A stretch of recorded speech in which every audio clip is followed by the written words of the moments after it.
Janvier 2007, à la Foire internationale du livre, au Caire. Sur les stands syriens, libanais, jordaniens ou palestiniens, se livre les protocoles des sages de Sion. Un prétendu plan secret des Juifs pour gouverner le monde.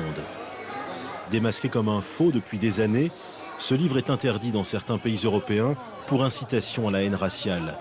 Ici, pourtant, le texte continue à faire le bonheur des éditeurs. Avec les Juifs, c'est toujours pareil, ils déforment toujours la vérité.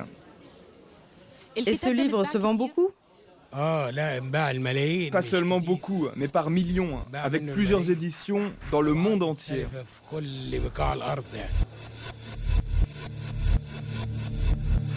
Comment les protocoles sont-ils devenus un best-seller? Comment ce texte, publié pour la première fois il y a un siècle en Russie tsariste, se retrouve-t-il aujourd'hui en tête de gondole à la foire du livre du Caire? Enquête sur un bréviaire de la haine.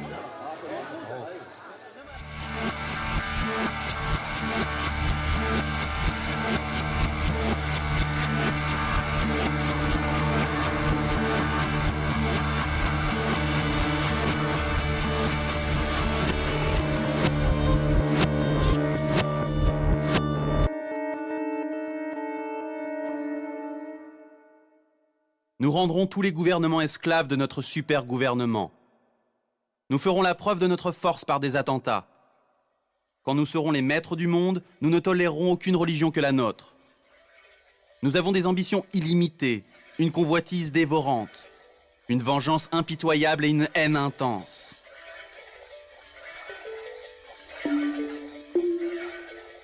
Une littérature absurde, devenue avec le temps le livre culte des antisémites du monde entier. Mais il y a pire encore. Les protocoles se présentent comme le compte-rendu d'une réunion secrète au cours de laquelle les sages de Sion, un comité composé de juifs du monde entier, annoncent leur plan machiavélique pour prendre le pouvoir dans le monde.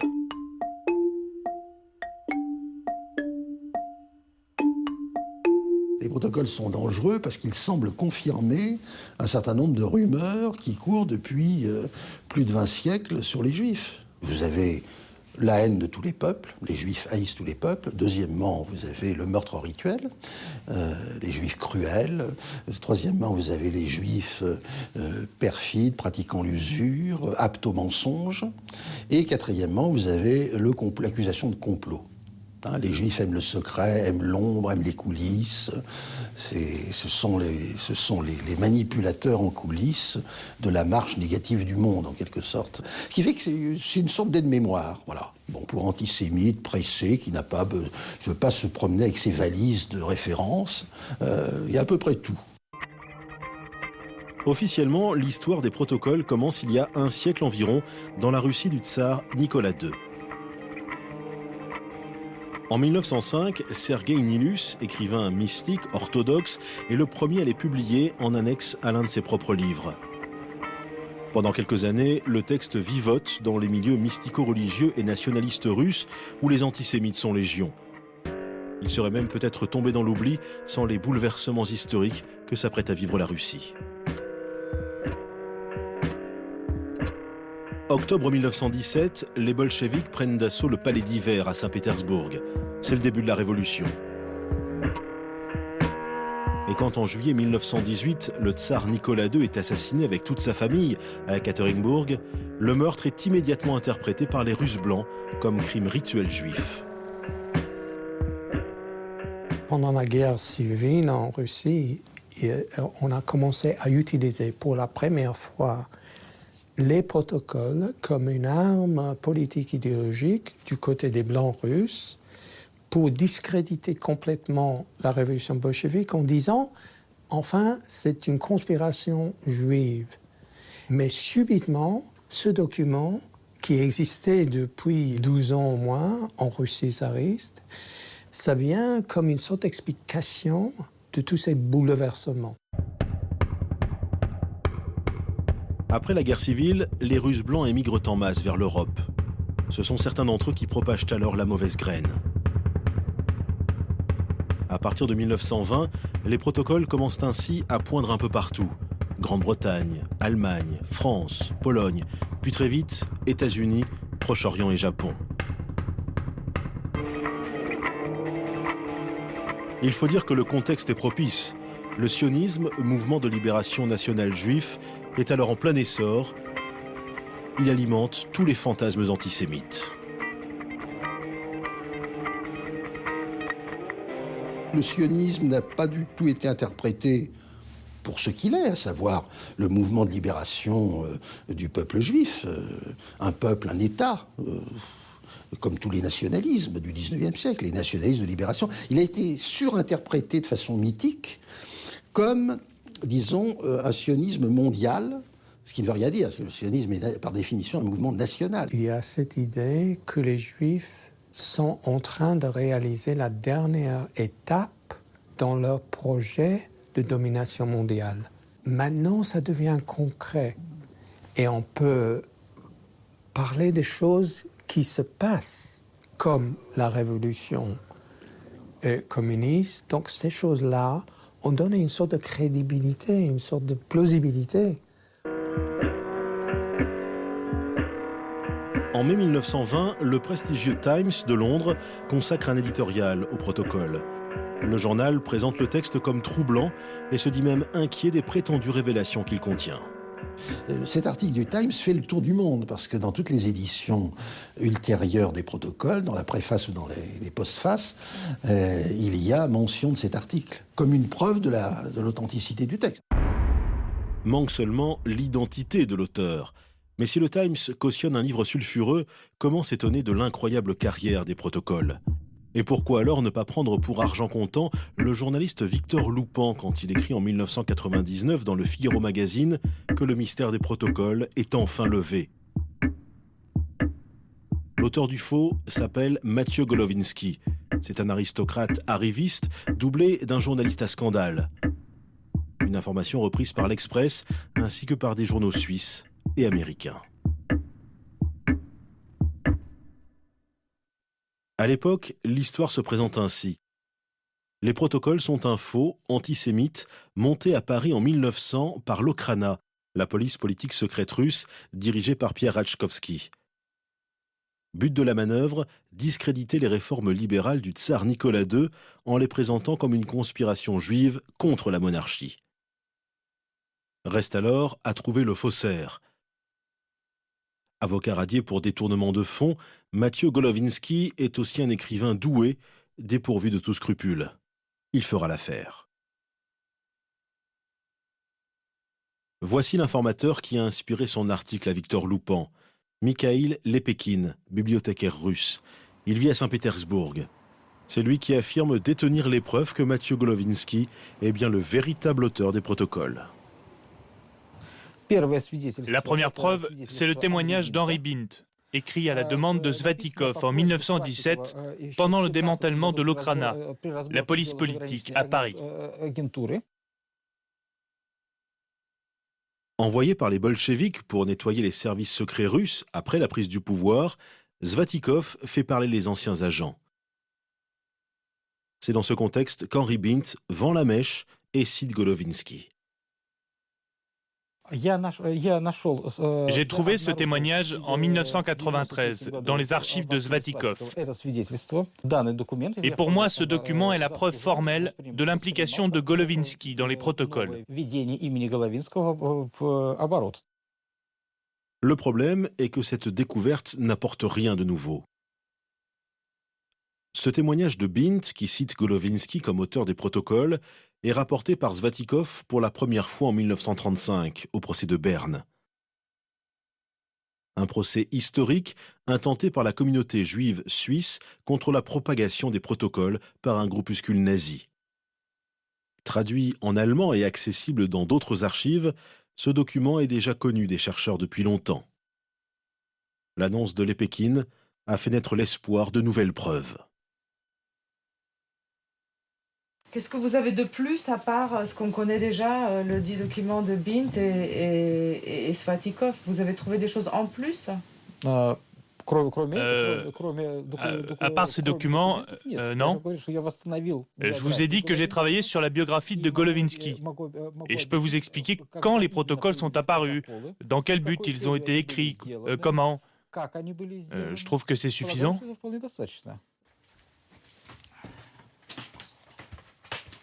Suffisant sans doute, mais pas nouveau. En somme, la supercherie continue, mais autrement. L'homme a tout simplement surfé sur les fantasmes des protocoles en promettant de les dissiper. Pas besoin en effet de nouvelles preuves pour montrer que les protocoles sont un faux. Pour qui suit ce dossier, c'est une affaire réglée depuis longtemps.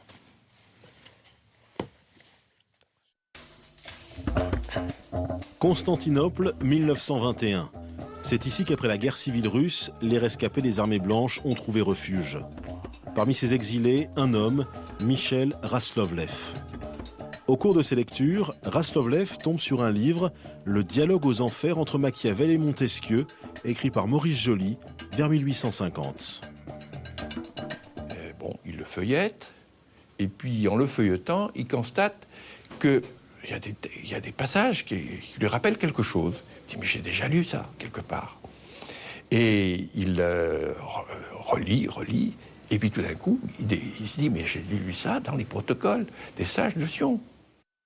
Pour confirmer son intuition, Michel Raslovlev se procure un exemplaire des protocoles. Il compare les deux ouvrages, et là, plus aucun doute n'est possible. Des passages entiers des dialogues semblent avoir été recopiés dans les protocoles. À l'aide du seul pouvoir réglementaire, j'instituerai par exemple d'immenses monopoles financiers, réservoirs de la fortune. Bientôt nous instituerons d'énormes monopoles, réservoirs de richesses colossales, dont les fortunes même grandes des chrétiens dépendront tellement qu'elles y seront englouties. L'instinct mauvais chez l'homme est plus puissant que le bon. L'homme a plus d'entraînement vers le mal que vers le bien. La crainte et la force sont sur lui. Il faut remarquer que les hommes qui ont de mauvais instincts sont plus nombreux que ceux qui en ont de bons. C'est pourquoi on atteint les meilleurs résultats en gouvernant les hommes par la violence et la terreur. Vous devez savoir que le journalisme est une sorte de franc-maçonnerie. Ceux qui en vivent sont tous plus ou moins rattachés les uns aux autres par les liens de la discrétion professionnelle. Déjà maintenant, dans les formes du journalisme français, tout au moins, il existe une solidarité franc-maçonnique. Tous les organes de la presse sont liés entre eux par le secret professionnel. Et il est abasourdi, parce qu'il a la preuve qu'il s'agit d'un faux. Ironie de l'histoire, le dialogue entre Machiavel et Montesquieu ne contient aucune mention des Juifs. C'est un pamphlet contre Napoléon III. Le faussaire des protocoles a simplement changé les personnages. Machiavel est devenu les Juifs. Il suffisait donc de remplacer le jeu par nous. Michel Raslovlev confie sa découverte au Times. Les preuves sont sans appel.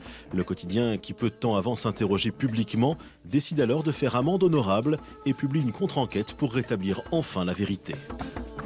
En s'appuyant sur les révélations de Michel Raslovlev, le Times compare les protocoles et les dialogues pour conclure qu'il s'agit d'un plagiat. À partir de 1921, c'est donc officiel, il n'y a plus aucun doute, les protocoles sont une imposture. L'affaire aurait donc dû en rester là. En réalité, elle ne fait que commencer.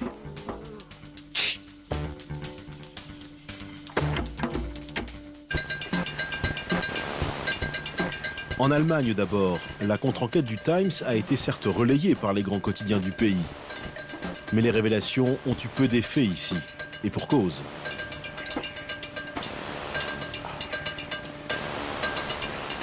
Alfred Rosenberg, futur idéologue du parti nazi, se charge du faux et de l'usage du faux. Entre ses mains, les protocoles des sages de Sion deviennent la preuve de la supériorité de la race aryenne. Mais c'est Adolf Hitler en personne qui va donner le ton et fixer pour longtemps le mode d'emploi des protocoles. En 1925, il écrit dans son autobiographie Mein Kampf « Les protocoles, ce sont des faux », répète en gémissant la Gazette de Francfort, et elle cherche à en persuader l'univers. C'est la meilleure preuve qu'ils sont authentiques. Le meilleur moyen de juger ces révélations est de les confronter avec les faits historiques des 100 dernières années à la lumière de ce livre. Hitler dit une chose qui sera répétée par la suite jusqu'à nos jours. Il dit en fin de compte, la genèse, les racines des protocoles et la question est-ce que c'est authentique ou pas authentique n'est pas l'essentiel. Ce qu'il faut voir, c'est la réalité quotidienne. C'est les changements politiques qui se passent de nos jours ou à n'importe quel moment historique qui prouvent la vérité des protocoles. Hitler et ses dirigeants ont cru qu'ils avaient découvert le secret, la clé de l'histoire. Les événements vont servir la cause du Führer. 1929, la bourse à New York s'effondre. La crise économique laisse des millions de gens sur la paille. Les protocoles sont là, prêts à livrer leur ration de haine. Dans le rôle du bouc émissaire, le juif capitaliste vient maintenant prendre la place du juif bolchevique. Les protocoles deviennent à la faveur de la crise une source d'inspiration inépuisable pour la machine de guerre nazie. Ich will heute wieder ein Prophet sein. Wenn es dem internationalen Finanzjudentum in und außerhalb Europas gelingen sollte, die Völker noch einmal in einen Weltkrieg zu stürzen, dann wird das Ergebnis nicht die Bolschewisierung der Erde und damit der Sieg des Judentums sein, sondern die Vernichtung der jüdischen Rasse in Europa.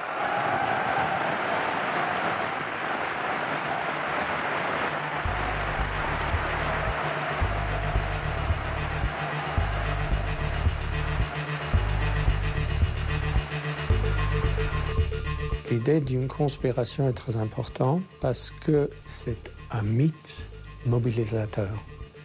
Il faut mobiliser les gens. Il faut créer cette image qu'on lutte contre des forces qui sont très menaçantes.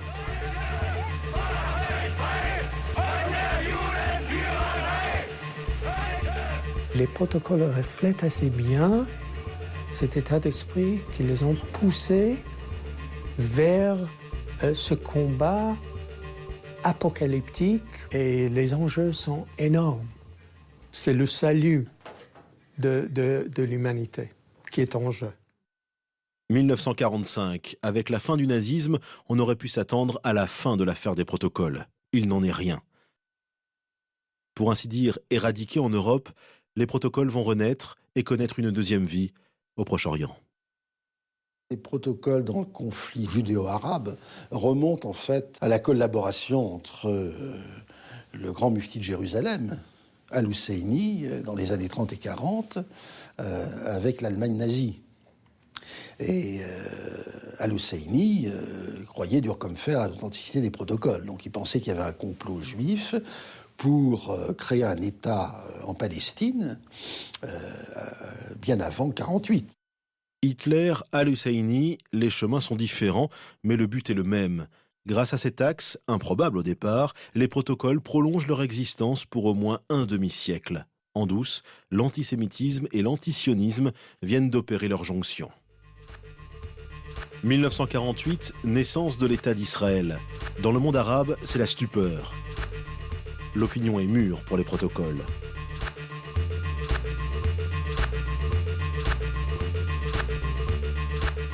En 1951, dans l'Égypte de Gamal Abdel Nasser, la première édition arabo-musulmane des protocoles voit alors le jour. Porte-parole du nationalisme arabe, Nasser devient un fervent adepte du faux. Il arrose le monde arabe d'exemplaires du livre.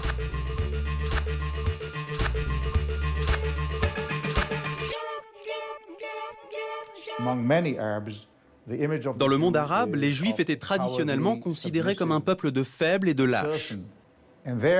Et là, en 1948, les Juifs créent leur État et défient les armées arabes.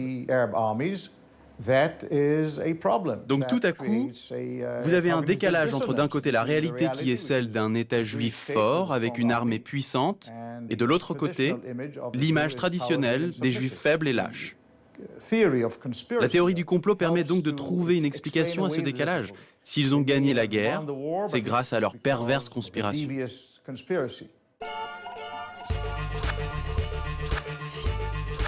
Les choses s'accélèrent en 1967 lors de la guerre des 6 jours. En un temps record, l'armée israélienne met hors combat les troupes arabes et occupe une partie de l'Égypte, de la Syrie et de la Jordanie. Israël triple son territoire. L'humiliation est totale, il faut trouver une explication à la débâcle. Les protocoles tombent alors à point nommé pour masquer les vraies raisons de la défaite. Ils servent à présenter la victoire d'Israël comme le résultat d'une conspiration mondiale.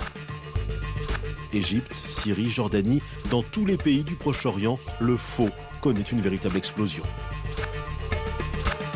Les protocoles sont parfaits dans une situation comme ça pour les dirigeants d'un côté, parce que ça leur permet justement de montrer d'où le mal vraiment vient.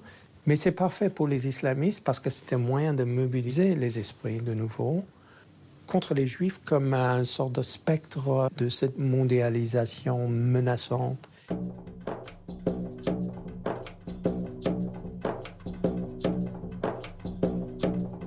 À chaque moment de crise qui oppose le monde musulman à l'Occident, les protocoles reviennent en force.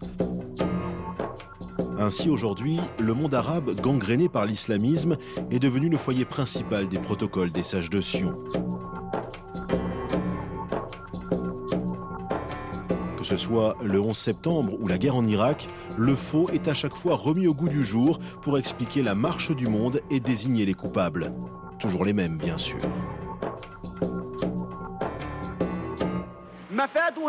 Ces juifs qui sont venus de partout pour envahir les pays arabes, et en particulier la Palestine, font partie d'un plan. Les voilà, ces protocoles des sages de Sion, qu'ils ont interdits partout et qu'ils nient avoir écrits. Eh bien, ces protocoles, si on les lit, on sait que tout ce qui se passe actuellement dans le monde était prévu depuis plus de 100 ans déjà. On peut résumer l'interprétation dominante aujourd'hui des protocoles, qui n'est pas la révélation du complot judéo-maçonnique, ni la révélation du complot judéo-bolchevique, ni même la révélation du complot judéo-plutocratique, mais le grand complot américano-sioniste, qui est la dernière interprétation possible des protocoles, est porté, je dirais, aujourd'hui par le dynamisme de l'islamisme radical. Aujourd'hui, c'est le monde musulman qui pense être en danger, mis en danger par les judéo-chrétiens ou les judéo-croisés.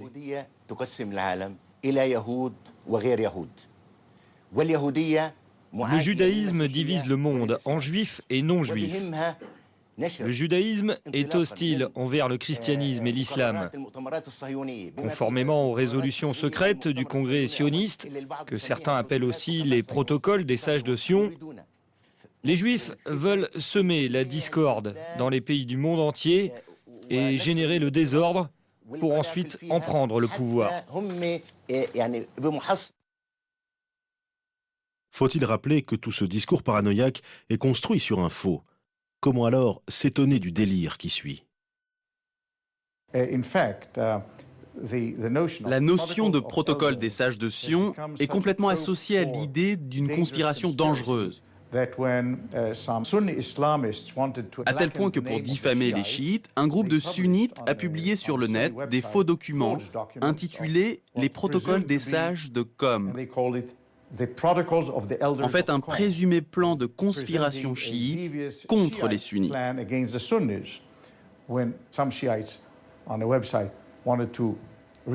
Et pour se défendre, les chiites ont à leur tour publié un faux plan secret appelé les protocoles des sunnites.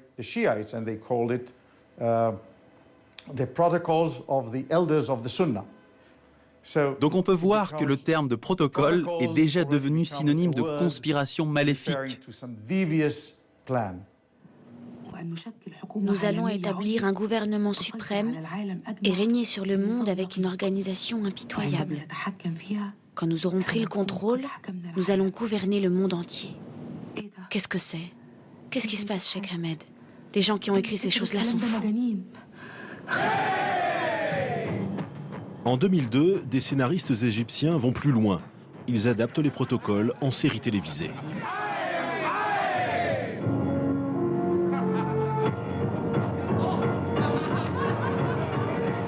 Le cavalier sans monture prétend en effet retracer l'histoire de la création de l'État d'Israël au début du XXe siècle. Et devinez d'où viennent les dialogues, presque mot pour mot, des protocoles des sages de Sion. L'or, chers amis, est notre atout le plus puissant. Grâce à l'or, nous avons un pouvoir de vie ou de mort. Mais nous n'allons pas choisir la vie. D'après le 22e protocole, il faut injecter de l'argent dans la base pour combattre nos ennemis. Le Cavalier sans monture est la première production de la petite chaîne privée Dream TV, dirigée par Ahmed Bagat, un homme d'affaires égyptien. La série est diffusée dans 17 pays arabes. Elle soulève une vague de protestation des communautés juives dans le monde entier. En réalité, je ne savais même pas qu'il était question des protocoles dans la série, jusqu'à ce que les Américains commencent à protester.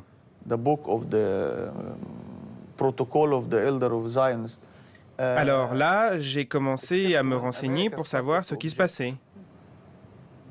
Parce que, à la base, ce que nous avions produit, c'était en fait une série comique.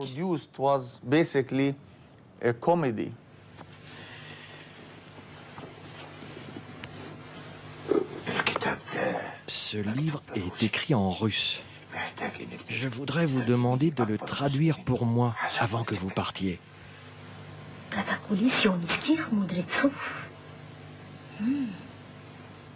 Les protocoles des sages de Sion. Cachez-le sous vos draps, sous votre matelas, dans vos vêtements. Marchez comme un pan, un peu comme ça, comme moi. Soyez sans crainte, Farhat. Bonne chance. Peut-être bien qu'il s'agit d'infos, mais moi je ne suis pas historien et ce n'est pas mon boulot d'examiner des textes et de dire s'ils sont authentiques ou non.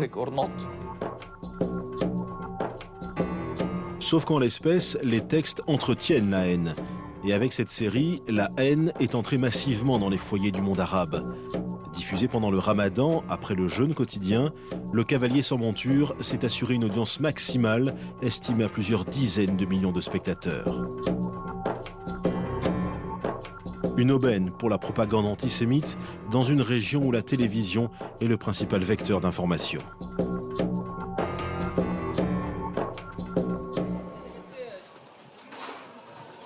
Au Proche-Orient, certains ont même donné au protocole des sages de Sion une légitimité politique. Le Hamas, par exemple, branche des frères musulmans en Palestine, a intégré le faux dans son programme.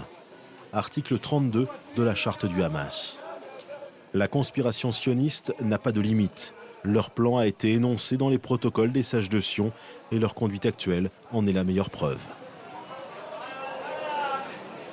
Le texte fondateur, la constitution d'un acteur politique important du Proche-Orient, basé sur un faux, comment une telle chose est-elle possible ? La charte, certes, date de 1988, mais le Hamas n'est plus un groupuscule depuis longtemps. Vainqueur des dernières élections législatives en Palestine, le Hamas détient la majorité dans la bande de Gaza depuis 2006.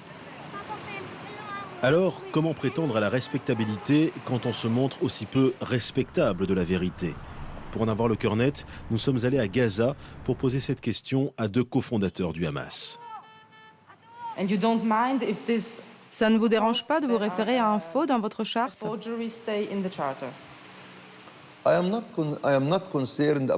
Je m'en fiche de savoir si les protocoles sont dans la charte ou pas.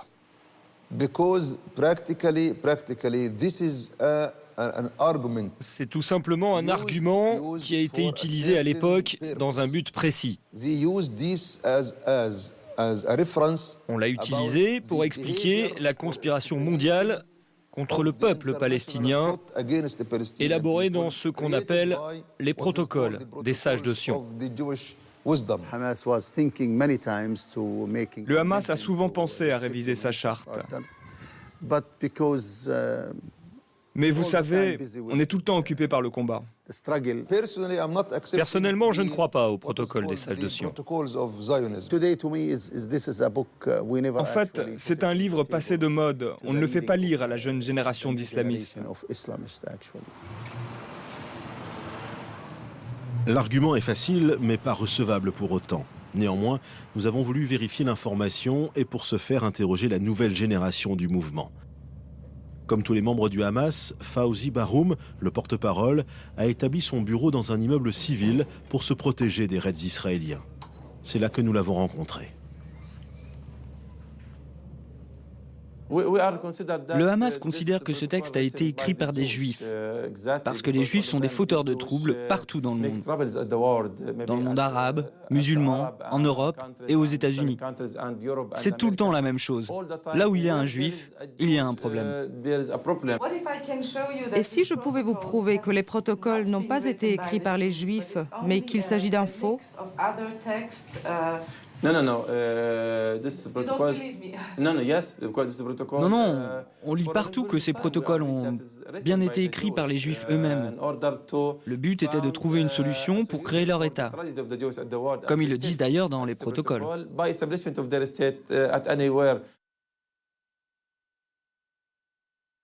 Sur les protocoles, la jeune génération n'a donc rien à apprendre des anciens. Elle a ingurgité cette prose sans poser de questions. Et s'il y en avait, le Hamas, qui organise ces spectacles pour enfants, se chargerait très tôt de les dissiper. والتي استمرت حتى اتفاق أوسلو المشؤوم في العام 1993 فتحت الباب واسعا أمام الأطفال الفلسطينيين للعب دور متقدم إذ أضحت حجارتهم رمزا يطوف الدنيا ويؤرخ لجهاد شعب لا يكل ولا يمل الصهاينة أجيالا أخرى. Ceci n'est pas une mise en scène des protocoles, mais entre les propos contenus dans le livre et cette imagerie véhiculée par les enfants dans un camp de réfugiés contrôlé par le Hamas, où est vraiment la différence?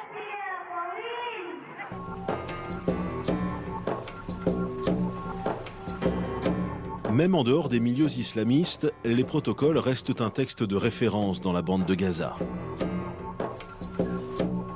On les trouve en librairie, on les trouve aussi dans les bibliothèques universitaires, et pas seulement dans celles contrôlées par le Hamas. C'est ainsi le cas à Al-Azhar, l'université du Fatah.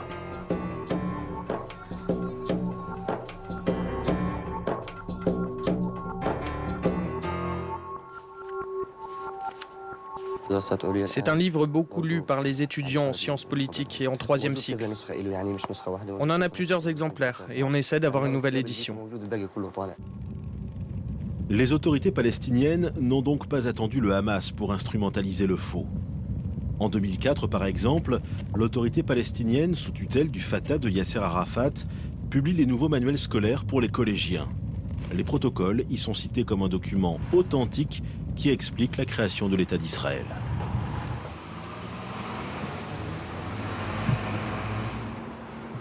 Depuis que le Hamas est au pouvoir à Gaza, les relations avec le Fatah se sont détériorées. Aujourd'hui, le Fatah semble plus disposé qu'hier à faire la paix avec Israël. Nous avons donc essayé de savoir si sur le sujet des protocoles aussi, le nouveau Fatah avait changé.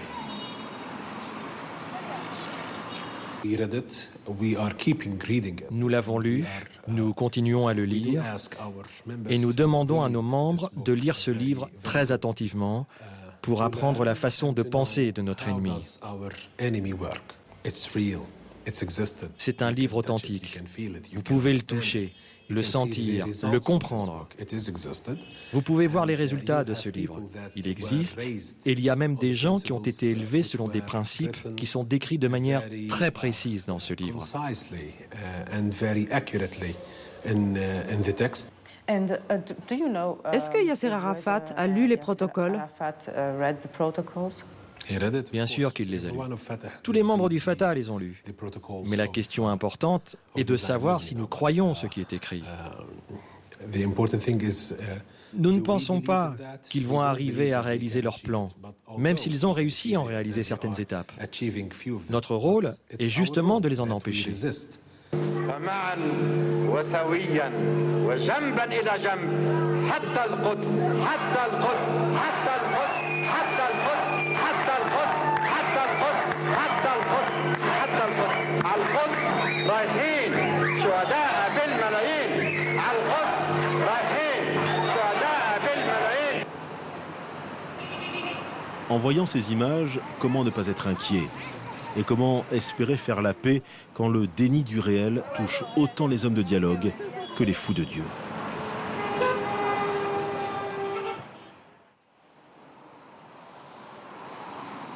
Retour en Europe. Ici, depuis la fin de la Deuxième Guerre mondiale et la Shoah, les protocoles sont tombés dans l'oubli. Dans certains pays, dont la France, la publication du faux est même punie par la loi. Mais est-ce la fin de l'imposture pour autant ?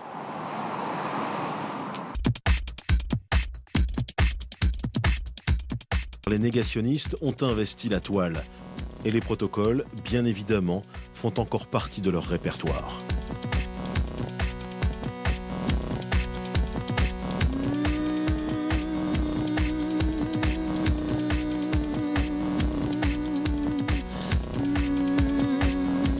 L'Internet permet de diffuser à la fois le texte de base, les différents commentaires, et également toutes ces variantes multiples, et actualisées à la sauce d'aujourd'hui, 21e siècle. On est aux États-Unis. Là, cette fois-ci, c'est les Juifs qui contrôlent le cinéma. Et vous avez des noms, c'est toujours le même principe, de réalisateurs juifs, y compris français d'ailleurs, qui dominent l'industrie cinématographique. Alors évidemment, c'est toujours le même principe, ces gens-là dominent. Les uns dominent le monde, les autres dominent le cinéma, les troisièmes dominent la finance, les quatrièmes dominent dans le journalisme. Il n'y a pas forcément marqué protocole des sages de Sion, mais c'est la même idée. C'est l'idée que les Juifs contrôlent le monde. C'est le danger juif, quoi. Et ça, vous prenez les protocoles des sages de Sion du 19e siècle, vous tournez en moulinette, et pouf, vous sortez ceci, version 21e siècle. Version 21e siècle aussi en Russie, la mère patrie du faux.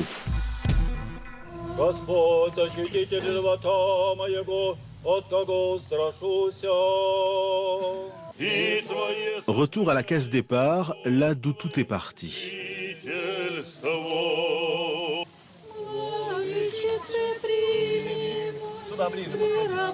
Khroustietsk, près de Moscou. Ce village de 2000 habitants attire régulièrement des pèlerins de toute la région.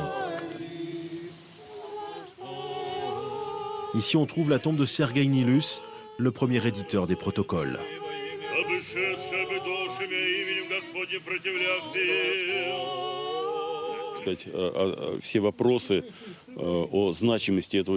Pour ceux qui lisent ces livres, il n'y a pas de doute sur son importance. Et bien sûr, c'est un péché de ne pas vénérer cet homme. En lisant les livres de Nilus, on devient plus intelligent.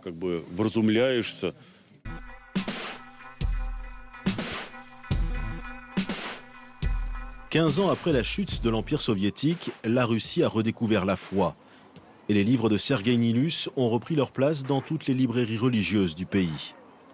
Nilus est aujourd'hui un best-seller et avec lui, les protocoles des sages de Sion. 4. Il y a 4. Rien que ça. А вы читали сами эту книжку? Вам понравилось? Да, заставляет задуматься сильно даже. И вы думаете, вот он прав в этом, когда Нилус пишет эти... Ну, отрицать полностью нельзя, но полностью правду тоже найти невозможно. Но близко к истине, так скажем. Заставляет задуматься. Да. Спасибо. А вы давно вы их продаете? Ну, вообще-то мы их давно, они в разных изданиях у нас, они вообще-то давно. Лет 5? Больше даже. Хорошо. Comme il y a 100 ans, le faux est publié en annexe des livres de Nilus, ou en version abrégée dans les journaux de l'Église vendus à la sauvette. А у вас есть протоколы? У вас часто покупают «Русский вестник»? Ну, сравнительно, да. А кто покупает, вы не знаете? Ну, в основном православные, и мужчины, и женщины. Вот. У меня ушло сейчас 150 штук. Вот за среду, с четверга. Вот это последний номер. Optina Pustine, le monastère le plus important de l'église orthodoxe russe. Depuis la chute du communisme, ce monastère a retrouvé sa gloire d'antan. Aujourd'hui, il accueille les croyants de tout le pays. Nilus a passé la fin de sa vie à Optina. Autant dire qu'ici, à la bibliothèque du monastère, ses œuvres sont bienvenues.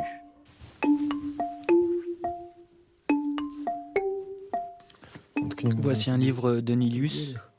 Et là-dedans, il y a les protocoles? Oui, voilà. Est-ce que vous pouvez les montrer? Voici le livre, la table des matières et les protocoles. On vous demande souvent les protocoles? Oui, souvent. On peut dire qu'à tout moment, un des frères est en train de les lire. Les frères empruntent ce livre, ils le lisent avec intérêt et ils en parlent avec foi. Ils ne disent pas que c'est un mensonge.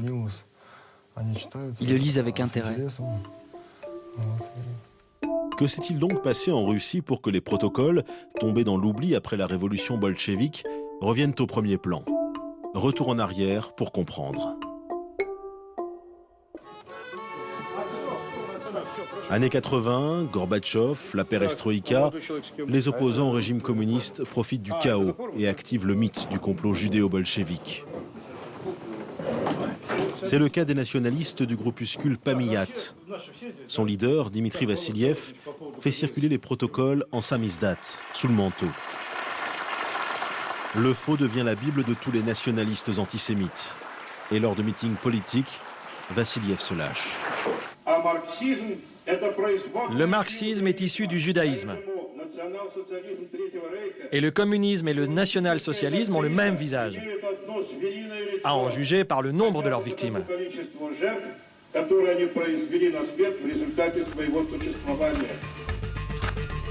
Les nationalistes de Pamiyat seront les premiers à publier les protocoles en Russie démocratique. Et l'Église orthodoxe, sortie de l'ombre depuis la chute du mur, les publie à son tour. Aujourd'hui, les orthodoxes s'en donnent à cœur joie. Ils diffusent les théories du complot antisémite. Les plus acharnés d'entre eux fabriquent des programmes éducatifs sur la prétendue domination juive en Russie. Des émissions qui sont même diffusées par certaines télévisions locales.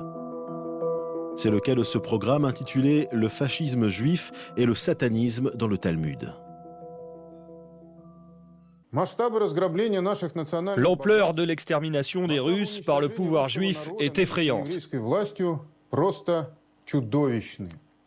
Selon des experts, 500 milliards de dollars ont été soutirés aux Russes depuis la soi-disant révolution démocratique. Tout est bon pour faire peur. Le Talmud, le diable, les oligarques russes. Même Boris Yeltsin est mis à la sauce conspirationniste, conformément à l'idéologie des protocoles. Aux yeux de certains orthodoxes, tout y passe, le pouvoir soutiendrait même les juifs contre le peuple russe. Sous la direction du pouvoir juif, nous les Russes, nous nous faisons décimer sur nos propres terres. Pour alimenter cette paranoïa, les protocoles, comme d'habitude, sont un instrument idéal. À travers le faux, les Juifs servent de bouc émissaire à une partie des citoyens de la Russie post-soviétique, mécontents de la baisse du niveau de vie que leur ont apporté les changements démocratiques.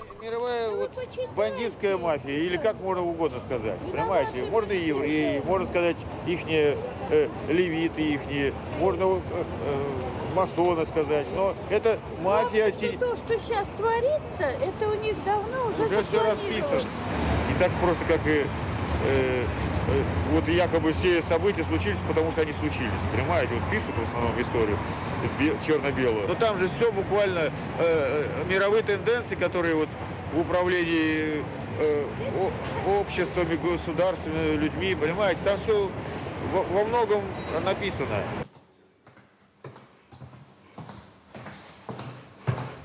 Face à la résurgence des protocoles, Mikhail Ostrar, le président de la communauté juive de la région d'Ekaterinbourg, a porté plainte contre le diocèse. Le livre même de Nilus, qui s'intitule « Il est là, derrière la porte, le diable », exprime au mieux l'idéologie des antisémites russes.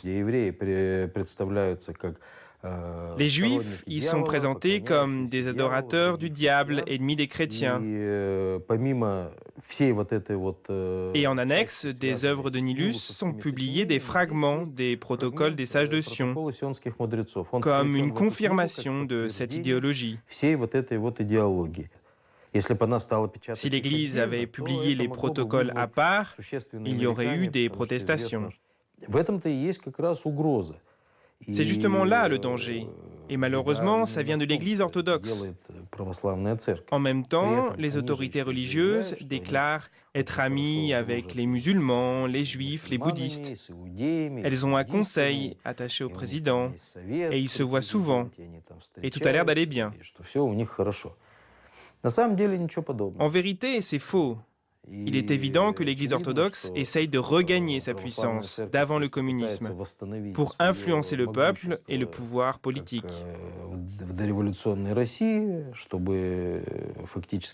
Bref, pour reprendre le contrôle sur la société.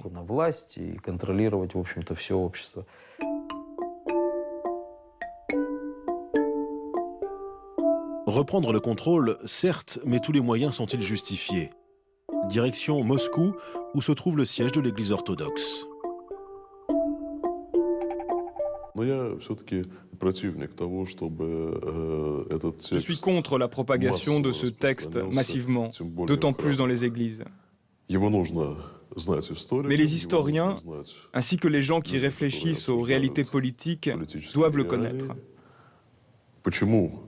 C'est aux politiques et aux intellectuels de réfléchir à la question de savoir pourquoi une grande partie de ce texte a pu devenir réalité. Pourquoi une certaine élite, je ne veux pas dire les juifs, je veux dire une élite appartenant à différents peuples, cache souvent ses décisions néfastes à ses propres peuples. C'est une question qui mérite d'être discutée. Cette déclaration prouve que même les hautes instances de l'Église orthodoxe s'inscrivent dans la théorie du complot. D'ailleurs, la plainte de Mikhail Ostrar n'a pas fait le poids contre l'influence de l'Église. La Cour a jugé les protocoles inoffensifs et le faux a retrouvé sa place dans la librairie du diocèse d'Ekaterinbourg. Quant aux moines, pourquoi se gêner quand la justice dit qu'on peut prendre un faux pour du vrai? Евреи, ни другая нация, ни армяне, ни финны, Почему иудейская раса такая? Потому что они распяли Христа. Вы об этом знаете? Да, я об этом знаю. И они враги Христа. Так и остаются. Не вся нация и не все евреи. Почему?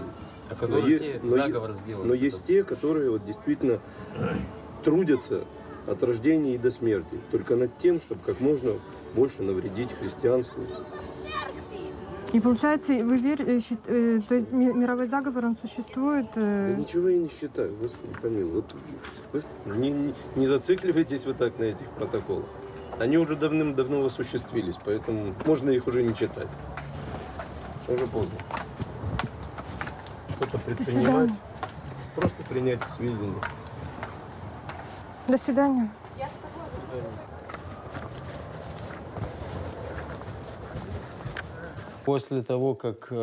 Après la déposition de notre plainte, les médias en ont parlé et j'ai commencé à recevoir différentes menaces et avertissements.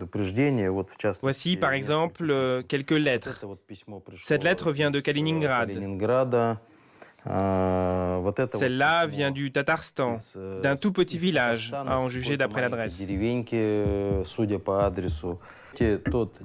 Il viendra un temps où vous allez maudire le jour où vous avez vu le soleil. Mort aux sales juifs. L'Holocauste que vous avez orchestré entre 41 et 45 ne sera rien à côté de ce qui attend les sales juifs en Russie.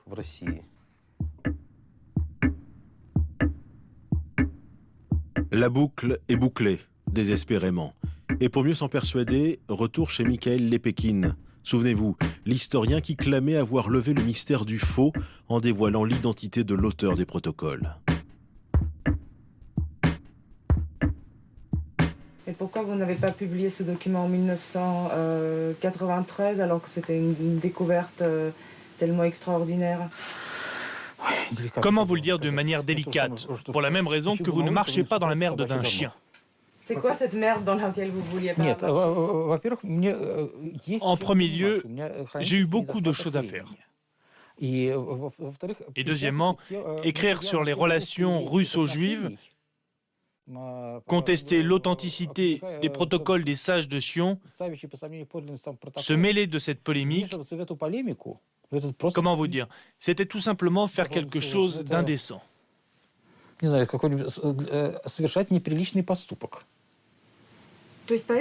Pensez-vous que les Juifs ont trop d'influence en Russie?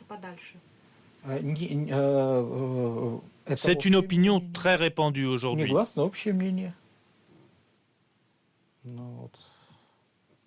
Je ne dis rien de nouveau sur le sujet. Alors, écrire sur les protocoles, participer à cette polémique, m'aurait placé dans une position, disons, ambiguë. Mais au fond, vous pensez quoi des protocoles? Génial. Le texte génial de Mathieu Golovinsky. Pourquoi génial? Un prophète, un début prophétique, et en plus, c'était un marrant.